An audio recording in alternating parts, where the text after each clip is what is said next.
Hey guys, it's Andrew from Cardinal Kia. In this video, I'm going to show you how to use your driver memory seat in the 2022 Kia K5. I have in front of me here a GT line all-wheel drive in glacial white pearl. Let's get started. Okay, so to start us off, the driver memory seat buttons are located on the driver's door just in front of the door handle here.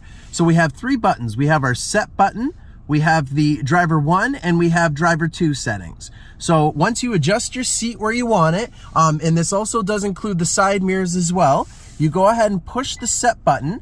It's gonna come up there and ask you if you wanna save it as 1 or 2. I took a little too long, so I'm gonna go ahead and hit set again, and then I'm gonna push 1, and then it's gonna confirm that the settings are saved to profile 1. This is also linked to your driver profile in the 10.25-inch infotainment screen. So let's say you lent your car out to somebody else has been in your driver's seat.